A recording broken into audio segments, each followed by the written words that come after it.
Now on Fox 14, the investigation into what appeared to be a bomb in Webb City. The Federal Reserve is raising interest rates again to fight inflation that remains sky high. I'm Mallory Rivera in Washington with what this all means coming up. The 4 states' most watched news starts now. Thank you for joining us tonight. I'm Jordan Abbey. A portion of Webb City back open tonight after what appeared to be an old bomb was brought to police. Police Chief Don Melton said a citizen brought the item into the police station. Officers cleared the area, as we're seeing right there, closed down streets. Bomb squad right there was called in and check everything out. Bomb was determined to not be an active munition. Authorities say a suspect in a Joplin double homicide shot himself after a standoff. Joplin police released the names of the 2 people killed Monday night. KOAM's Carrie Worthen breaks down the timeline of what all happened.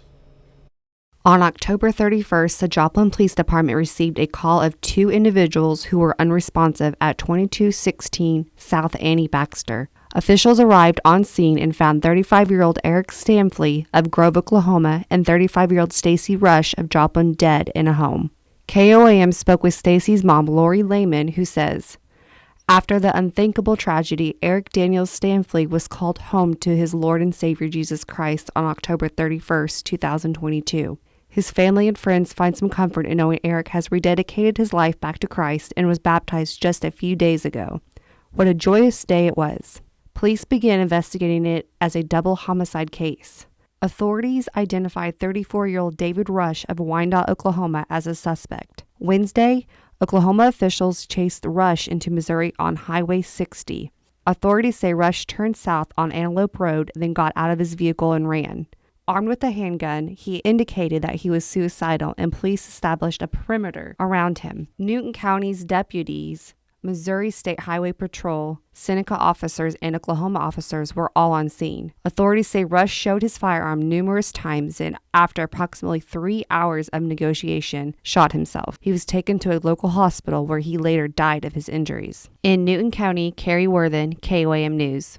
Rush leaves behind 1 son. Stanfley leaves behind 2 sons. Police have not released any more details in this case. Well, Arvis Bank is making another donation, this time to the Lafayette House. The Arvis Foundation is donating $5,000. The Lafayette House helps support and provide resources for women suffering from domestic and sexual violence. Officials say this donation is going to go a long ways. Oftentimes what we find is that people coming into shelter, they've come here with nothing. And so we oftentimes have to fill those needs. So whether it is clothing or hygiene items or bedding and those kind of supplies, maybe even school supplies for their children, coats, things like that we're having to get them to school. The Arvis Foundation says it seeks to provide funding that creates positive change for others. Charlie 22 Outdoors provides outdoor activities to our nation's veterans and their families. Well, now the group has found a new place to call home. KOAM's Sagumba Medeli has more. After their first meeting in 2017, the group grew larger and had no place to call home.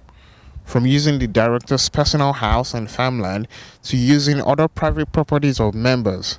Scott tells me he is extremely grateful that Charlie 22 has a place to call home and conduct his daily operations. There's too many people involved now, there's too much gear, too many supplies, just too many things to have in my office at my house, and literally hardly any room in my office to turn around in my chair. Charlie 22 is moving into the old Clubhouse Museum in Webb City. Scott says the new building brings a level of comfort. Logistically, it's going to make things so much easier because it's the location of it, the size of it, how easy it is to get in and out of it. There's the rooms that's in here. So logistically, it's going to make things a ton easier for us. The president of Webb City Historical Society says Charlie 22 is a good fit for the building. We had wanted to rent it to a nonprofit. We thought that was appropriate. And the more we discussed it with Charlie 22, the more we thought it was a really good fit. While other spaces were considered, Nicole said that getting Charlie 22 was perfect. And so we got the possession of the building from the city back. They had held it for about 18 months for us. And we made arrangements with Charlie 22, and it's a match made in heaven. In Webb City, Shangumamdele, KOAM News. Hettinger says the group is going to use the first 2 floors, kitchen, bathrooms, and storage areas. Chance to say thank you tonight over in Pittsburgh. The Community Foundation of Southeast Kansas hosted its annual grants celebration. 91 grants were awarded in 2022. Money came from the Community Foundation's general grant funds, the Rita J. Bicknell Women's Health Fund Giving Circles, the Future Fund Giving Circle, the Get Busy Livin' Foundation, the Elm Acres Foundation, and the Knights of Columbus Endowment Fund. We have so many nonprofits and organizations in Southeast Kansas who do tremendous work that day in and day out are serving individuals that need something in our community. So the fact that we can help support their missions, their services, their projects, that's really what it's all about, is giving back and supporting our community. Community Foundation of Southeast Kansas has been around ever since 2001. Some local high school students today learned about possible career opportunities. McDonald County High School hosted a career fair for its students. Local businesses, industries, and colleges from around the area attended. School does this fair every year, but this year they tried something new.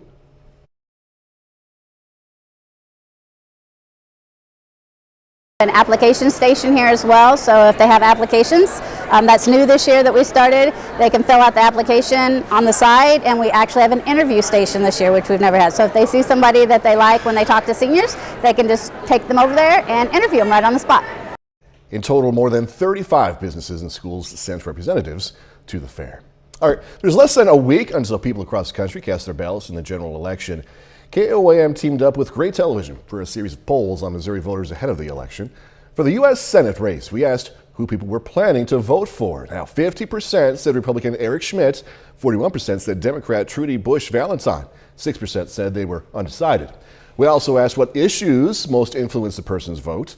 36% said inflation and the economy, 18% said abortion was the top issue, and 8% said health care. You can find more polling data on our website, KOAMnewsnow.com. Federal Reserve delivered another supersized rate hike as it tries to rein in inflation, but the risk of a recession is also increasing. Fox News correspondent Madeline Rivera explains from D.C. Another historic move from the Federal Reserve. For the fourth time in a row, the Fed raised interest rates by 0.75 of a percentage point as it barrels on with its goal to knock down inflation. My colleagues and I are strongly committed to bringing inflation back down to our 2% goal. The hike will likely exacerbate the burden that millions of Americans and businesses are already feeling as the cost of borrowing spikes. There are also fears that the Fed's aggressiveness will trigger a recession. In my opinion, we're in a recession right now with people and they just don't even realize it. Inflation is still hurting people, but we're making real progress. Federal Reserve Chair Jerome Powell says there are signs the economy is slowing down. Growth in consumer spending has slowed from last year's rapid pace. But even after 6 rate hikes since March, inflation remains stubborn at an annual rate of 8.2%. The Fed is facing questions over when it plans to dial down increases. The only way they're going to get this inflation data down is they need the job market to cool off, they need demand destruction, and they need a recession. Fed Chair Jerome Powell did not say when they'll loosen their policy, adding they'll continue to monitor key economic data before making a decision. A new inflation report is expected to be released next week. In Washington, Madeline Rivera, Fox News. KOAM News on Fox 14 takes this time now to honor another four-state hero. Paul Viney served in the U.S. Army during World War II. Native of Joplin, Viney was stationed in China, also India. And we are proud tonight to thank and salute Paul Viney, a four-state hero. Doug Katie's next with a complete look at the forecast a bit later. Moso football aiming for the upset this weekend against 11th ranked Northwest Missouri. Going to hear from the Lions in sports. Well, it turned out to be another nice day for us today as we went upper 70s, plenty of sunshine across the region. Still, we have pretty much clear skies right now. A nice shot. Indigo Sky Casino and Resort, of course, Indigo is just outside of Seneca, Missouri. Look at these temps past few days. Upper 70s yesterday, only down into the lower 50s this morning. Mid to upper 70s once again for us today. And still sitting pretty good. 60 in Neosho, 60 in Miami, 61 in Pittsburgh. And we can go outside, 7th and range line, sitting at 61. South winds 5 to 10. Those winds have been picking up a little bit throughout the daytime hours today. And these are really going to increase again as we go into tomorrow and then really lasting into Friday. So that's something we'll have to keep our eyes on. Through the overnight hours, we drop back lower 60, so it doesn't get that cold. up to 72 by the noon hour. We are going to have clouds increasing. Nothing really out there right now, but these will start to increase later on tonight. We're watching our next storm system out across the western parts of the Rockies, and that's the one that's going to give us thunderstorm chances. Pretty good bet by the time we head into Friday. We even have a low severe threat along and south of I-44 and a very low threat north of I-44, but still something we want to watch. Tornado threat I'm going to keep very low. Hail and wind low, but rain moderate threat. This is mainly 3 p.m. until about 10 p.m. Friday evening, not on Thursday. Let's step through time. Clouds increase tonight. We hold near 60. Warm up near 70 by noon. Still mostly cloudy skies. By the afternoon, we get into the upper 70s again. As we go into tomorrow night, we may get a random shower or two that try to pop up by Friday morning. We're going to stop at 8:30. Notice the storms out toward the west. As we go through the morning hours on Friday, here's the noon hour. Showers and thunderstorms starting to increase in our western counties and then start plowing off toward the east. So here's 2:30 in the afternoon from Yates Center, Fredonia, Chanute, all the way down toward Bartlesville. They continue east. So here's 5, 6, 7 p.m. right along the state line. And again, some of these could be low grade severe. I think most of them only on the Missouri side by 10 or 11 o'clock. Then these storms are out of here and we shape up, look pretty good as we head into the weekend. Day planner for you tomorrow, 61 in the morning, 72 by noon, 75 by 5, high temp of 78 degrees. Rainfall with this next system. We need to keep putting little dents into the drought. We can't wipe it out with one event, but this would help if we can get a ½ inch, isolated 2-inch amounts across the region. Plus, it's going to be windy. Look at the winds picking up for us tomorrow, gusts 30 to 35 during the afternoon. 78 tomorrow, 73. We're going to alert it up on Friday because of the low severe threat, but we do clear out and it looks pretty good as we head into the weekend. Jordan? Doug, thank you. Coming up, more details into the attack of Paul Pelosi. The U.S. Capitol Police Department coming under fire following last Friday morning's hammer attack inside the home of House Speaker Nancy Pelosi. I'm Claudia Cowan in San Francisco. I'll have the latest on this story just ahead. Nicholas Cruz, a convicted Parkland, Florida high school shooter, was formally sentenced to life in prison without the possibility for parole today. Circuit Judge Scher handing down the sentence this afternoon after 2 days of emotional impact statements from the families of those killed and the survivors of the shooting massacre. Families spoke directly to Cruz, letting their anger out, voicing their disappointment that jurors recommended life in prison rather than putting him to death for the pain and suffering he inflicted on their loved ones. New information tonight about the surveillance at the Pelosi home. Police cameras, usually watched over by Capitol Police when House Speaker Nancy Pelosi is home, went unmonitored for several minutes as a man broke in and assaulted Paul Pelosi. Fox News senior correspondent Claudia Cowan has more from San Francisco. U.S. Capitol Police under fire Wednesday after sources revealed their cameras caught the break-in at House Speaker Nancy Pelosi's San Francisco home, but no one was watching the feed. Typically, there are about 1,800 security cameras being watched by Capitol officers from their center in Washington, D.C., which includes the Pelosi home. This new information was reported by the Washington Post just days after the attack that left Paul Pelosi seriously injured. The attack reigniting questions about the security of high-level officials and their families.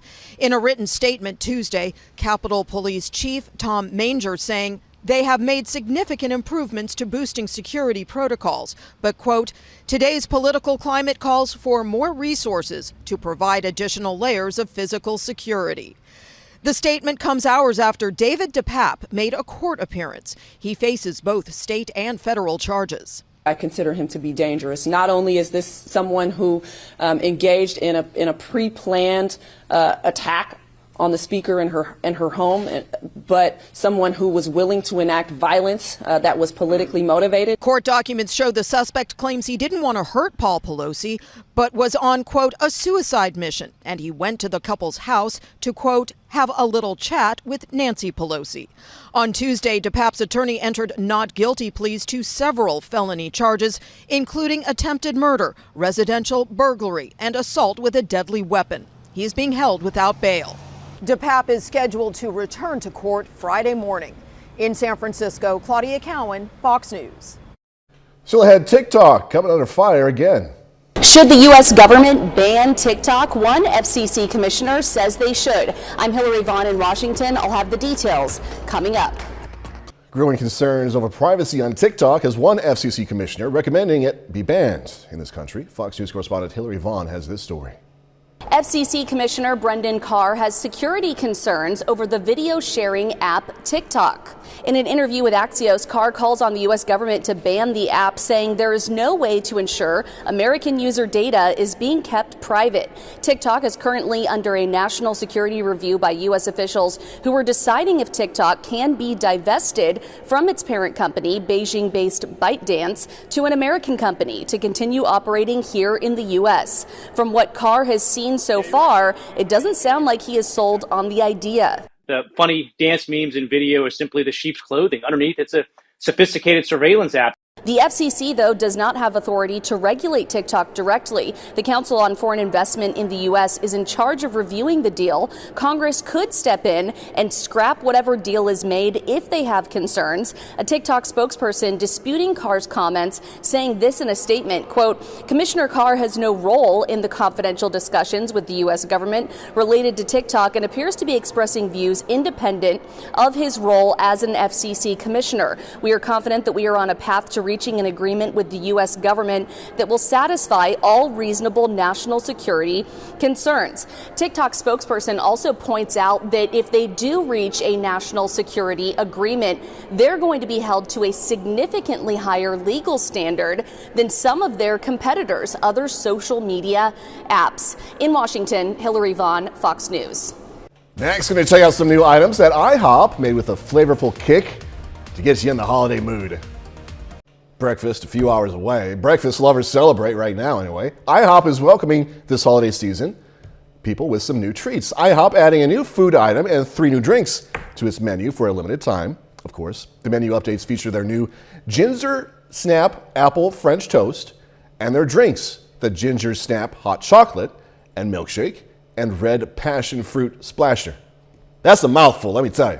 All right, fans can grab any of these treats at any IHOP location nationwide. I like gingerbread, so I think that Ginger Snap French toast would be good in particular. All right, 30 more minutes, news, weather, and sports coming away. How Southeast Kansas Art Gallery is honoring the legacy of a longtime artist, also teacher. A new threat from North Korea and at least 23 missile launches as the U.S. holds military drills in that part of the world. In London, I'm Alex Hogan. I'll have more on this story coming up. Community of Fredonia, Kansas is honoring a late art instructor who impacted the community. KOAM's Amber Jenkins has more. Fredonia Art Council is honoring the legacy of Howard Swalty, an art instructor who spread the passion for art and helped form the Fredonia Art Council. He was the art teacher here from 1965 to 1999, and so it's the artwork of his students, some from when they were in high school and some from adulthood. Former students from all over the country are submitting artwork to show how the beloved artist impacted them. He was really a big impact on the kids because he wasn't about just the art, he was about relating to the kids. He would not tell the kids how to do it. He would question them until they figured out how to do it. Despite passing away 2 years ago, Swalty's legacy is still felt. Our Arts Council is very involved. My father passed 2 years ago, and he was able to have a legacy exhibit of his own a year ago, and then his students' artwork are being highlighted this year. The piece behind me was a former piece of one of his students in the late 90s. Students at Fredonia High School walk by this yellow jacket every day, not knowing that this too is Howard's legacy. His artwork is all over the community. It's in our house, everything from the Chamber of Commerce inside our high school. You see things throughout the community that reminds myself of my father, his inspiration, and it's very neat to see. The community of Fredonia will always remember his passion for the arts. Reporting in Fredonia, Amber Jenkins, KOAM News Now. Swati's Legacy Gallery is open to the public until November 16th. Special Olympics Kansas hosted the Southeast Kansas Regional Youth Bowling Competition today over at Pittsburgh Holiday Lanes. The event features schools in multiple Southeast Kansas counties. For the Special Olympians, events like the Youth Bowling Competition provide a healthy dose of good sportsmanship, break from their regular school day, and interacting with other members of the community like local law enforcement. I think that Special Olympics competitions throughout the year provides different social interactions with other schools and different individuals, so it just offers them something different than their typical school day. Good luck to the other teams at the other schools and my school. Officials say this event not only teaches the fun of competition, but gives the athletes social interaction as well. Artists from the four-state area joined together to learn how to profit from their profession. Missouri Southern State University hosted its annual Business of Art Symposium. Local art business leaders presented to artists how to make money and profit in their business. One speaker, Jill Hallbach with Post Art Library, talked about what it takes to run the library and how students can be a part of it.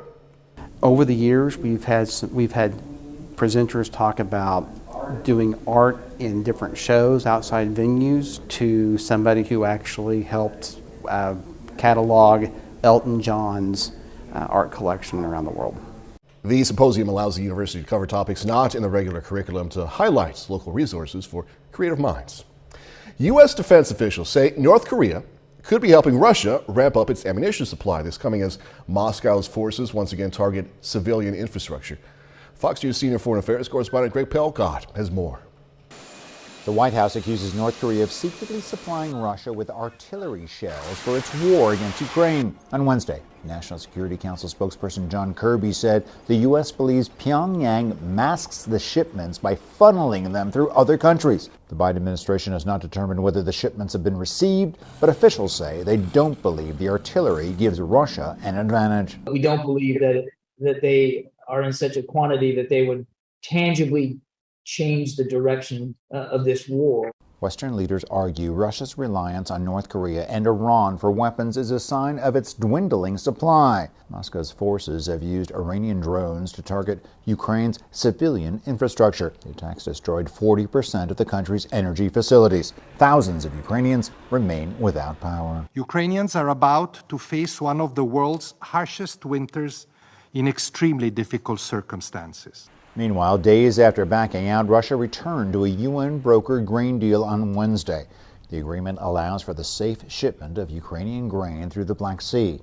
The decision comes after Kyiv promised not to use the corridor to attack Russian forces. This is not something that, quite literally, the world can live without.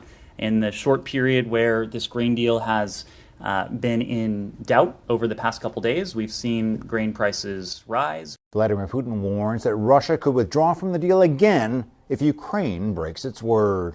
In Kyiv, Greg Palcott, Fox News. Toyota is reducing its production over ongoing chip shortages. Yeah, it's still going on. Toyota says it's now expected to produce 9.2 million vehicles this fiscal year. That's down from the 9.7 million it forecasted. The automaker says the global chip shortage continues as chip makers are facing natural disasters and COVID lockdowns, increasing material costs as well. The company is also under scrutiny from green investors and environmentalists over its slow push, in their opinion, into fully electric vehicles. Tensions are flaring on the Korean peninsula after the North set a single-day record for a missile launch toward the south.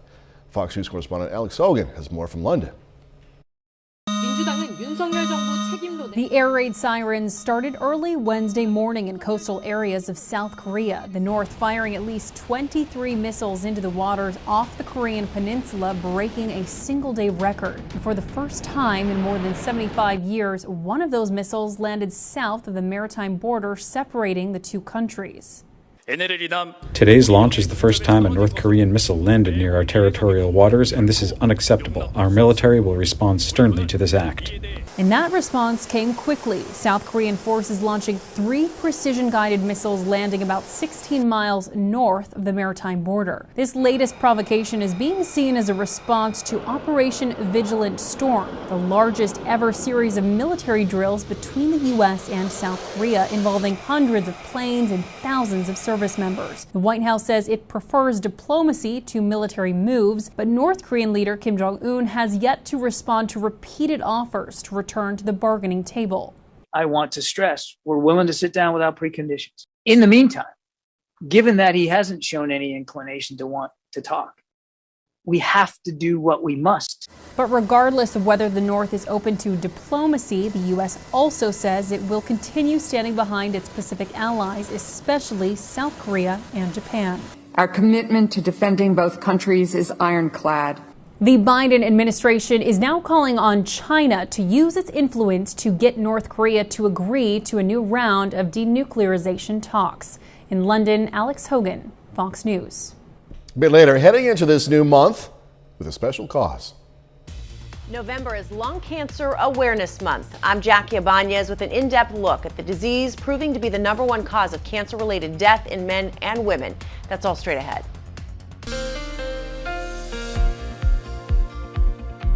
Well, it turned out to be another nice day for us today as we went upper 70s, plenty of sunshine across the region. Still, we have pretty much clear skies right now. A nice shot. Indigo Sky Casino and Resort, of course, Indigo is just outside of Seneca, Missouri. Look at these temps past few days. Upper 70s yesterday, only down into the lower 50s this morning. Mid to upper 70s once again for us today. And still sitting pretty good. 60 in Neosho, 60 in Miami, 61 in Pittsburgh. We can go outside, 7th and Range Line, sitting at 61, south winds 5 to 10. Those winds have been picking up a little bit throughout the daytime hours today, and these are really going to increase again as we go into tomorrow and then really lasting into Friday. So that's something we'll have to keep our eyes on. Through the overnight hours, we drop back lower 60, so it doesn't get that cold. Up to 72 by the noon hour. We are going to have clouds increasing. Nothing really out there right now, but these will start to increase later on tonight. We're watching our next storm system out across the western parts of the Rockies, and that's the one that's going to give us thunderstorm chances. Pretty good bet by the time we head into Friday. We even have a low severe threat along and south of I-44 and a very low threat north of I-44, but still something we want to watch. Tornado threat I'm going to keep very low. Hail and wind low, but rain moderate threat. This is mainly 3 p.m. until about 10 p.m. Friday evening, not on Thursday. Let's step through time. Clouds increase tonight. We hold near 60. Warm up near 70 by noon. Still mostly cloudy skies. By the afternoon, we get into the upper 70s again. As we go into tomorrow night, we may get a random shower or two that try to pop up by Friday morning. We're going to stop at 8:30. Notice the storms out toward the west.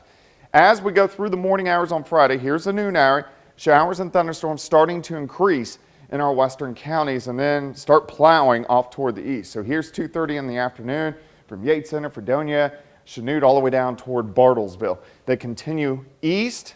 So here's 5, 6, 7 p.m. right along the state line. And again, some of these could be low grade severe. I think most of them only on the Missouri side by 10 or 11 o'clock. Then these storms are out of here and we shape up, look pretty good as we head into the weekend. Day planner for you tomorrow, 61 in the morning, 72 by noon, 75 by 5, high temp of 78 degrees. Rainfall with this next system. We need to keep putting little dents into the drought. We can't wipe it out with one event, but this would help if we can get a half-inch, isolated 2-inch amounts across the region. Plus, it's going to be windy. Look at the winds picking up for us tomorrow, gusts 30 to 35 during the afternoon. 78 tomorrow, 73. We're going to alert it up on Friday because of the low severe threat, but we do clear out and it looks pretty good as we head into the weekend. Jordan? Doug, thanks again, man. Coming up in sports, Missouri Southern Lions preparing to face the top 15 team this weekend, hitting the road to face Northwest Missouri, plus Webb City opening the playoffs Friday night against COC rival Republic. Jacob Leonard has all that and more next. The Missouri Southern Lions have just 2 games left in the regular season. The Lions will be on the road for the first of those 2 this Saturday, facing Northwest Missouri State. Missouri Southern is 4-5 overall heading into this one. They've lost 3 straight really close games by a combined 10 points. On the other side, Northwest is 7-2 and ranked 11th in the nation. The Bearcats are fighting for a playoff spot. They haven't lost at home since 2018, so the Lions have a chance to be big-time spoilers on Saturday.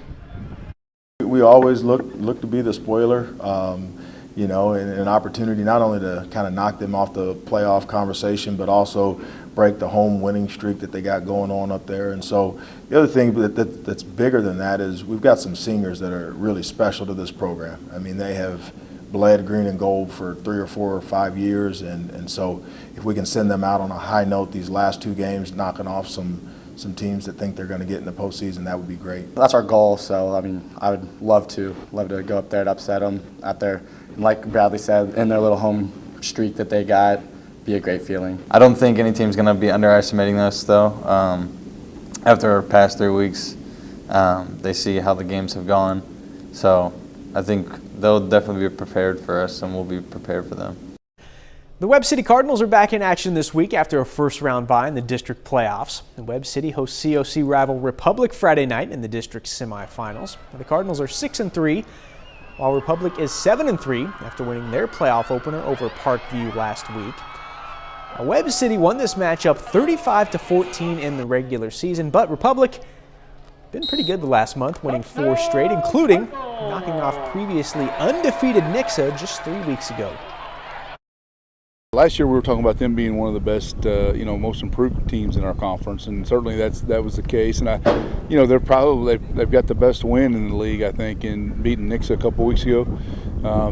They've certainly playing probably the best at this point in time of any teams that we see on film, and they're a confident team. When you have a big win like that against a team that's otherwise undefeated in the league, I mean, you're going to gain a lot of confidence. I think about every year they always come into the postseason ready to play, and they're definitely an improved team this year especially.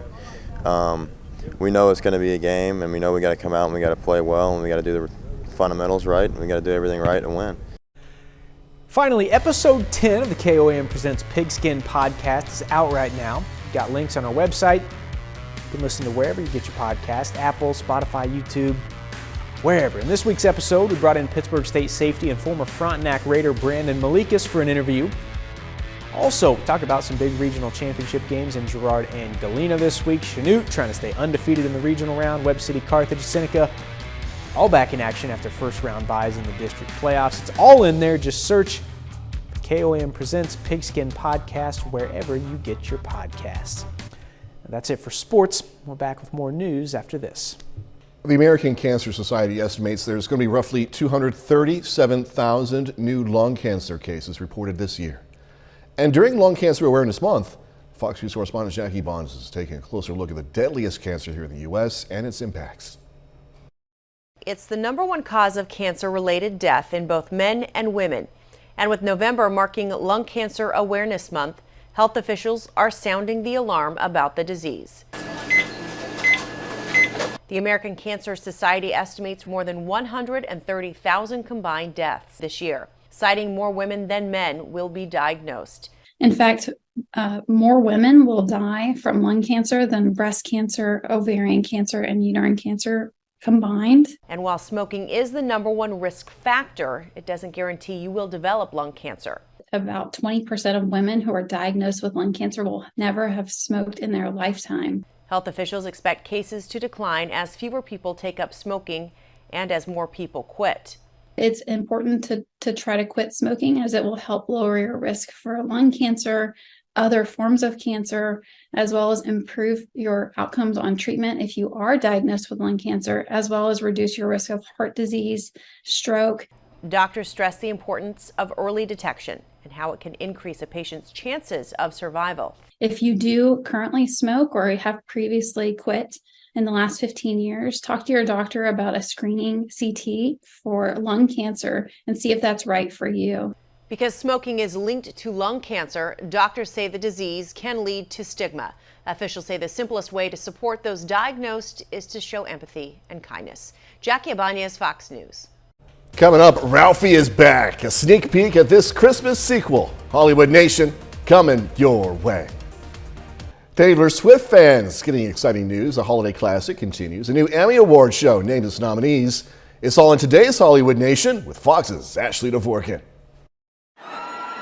Lupita leads, Taylor tours, and it's beginning to look a lot like Christmas in the Hollywood Nation. Ralphie returns for today's first looks with a trailer for A Christmas Story Christmas. Almost 40 years after the classic, this story follows Peter Billingsley's Ralphie Parker as a dad getting his family into the Christmas spirit back in his hometown. The sequel streams on HBO Max November 17th. It's me. Taylor Swift is bringing the already hit tunes of her new album Midnights on the road with a 27-date U.S. stadium tour. The 2023 run, dubbed the Eras Tour, will be a journey through the musical eras of her career and kicks off March 18th in Arizona. Lupita Nyong'o is taking the lead on 2024's horror franchise spin-off A Quiet Place Day One, according to multiple reports. Director Michael Sarnowski also retweeted a Deadline Hollywood article saying, "Finally get to share some exciting news about Lupita Nyong'o." Nyong'o will next be seen in the epic sequel Black Panther: Wakanda Forever in theaters November 11th. This is a once-in-a-lifetime deal. Nominees for the inaugural Children's and Family Emmy Awards have been announced. Categories include the Outstanding Children's or Family Viewing Series, where nominees are Nickelodeon's The Astronauts, Netflix's The Babysitter's Club, as well as the Netflix series Raising Dion, the Apple TV Plus reboot Fraggle Rock, Back to the Rock, and Disney Channel's Secrets of Sulphur Springs. The awards will be presented December 11th in LA. Sisters Club, call us if you need us. In Hollywood, Ashley Dvorkin, Fox News. You're welcome. I know you now have that Fraggle Rock theme song stuck in your head. You're welcome. That's our time for tonight. Thanks so much for joining us. Gonna leave tonight with video of underwater pumpkin carving near Key Largo, Florida. Hey, be safe. Do this all again tomorrow. See you then.